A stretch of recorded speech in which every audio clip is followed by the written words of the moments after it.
Bos. Ya, kasih bos. Boy.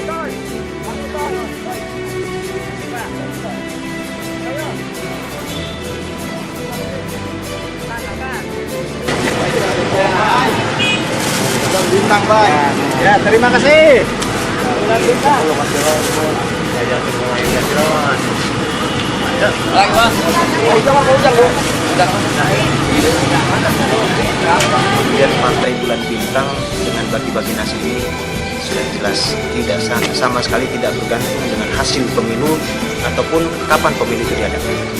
Kalau memang mau dilihat dan ditelusuri, Partai Bulan Bintang dalam memberi makan nasi setiap masyarakat yang seperti tukang beca ataupun para pemulung di hari Jumat itu sudah dilaksanakan jauh-jauh sebelum pemilu. Dan setelah pemilu 2009 pun yang sudah ada hasilnya, kami tetap membagikan. Jadi tidak ada hubungannya antara membagi-bagi nasi dengan pemilu. Berapa banyak Pak yang dibagikan nasinya Pak?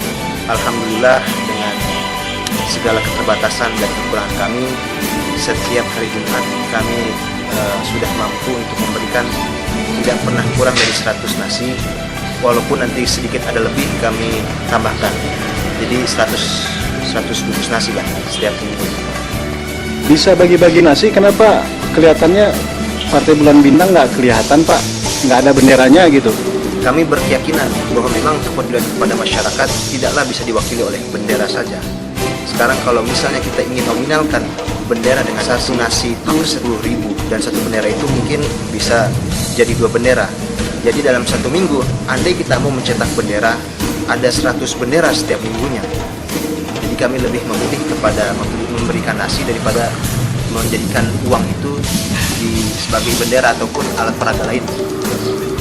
Sampai kapan Pak pembagian nasi untuk rakyat miskin ini dilakukan? Sampai setiap saat, selagi masih ada masyarakat miskin dan selagi masih ada PBB, maka kami akan terus laksanakan pembagian nasi ini.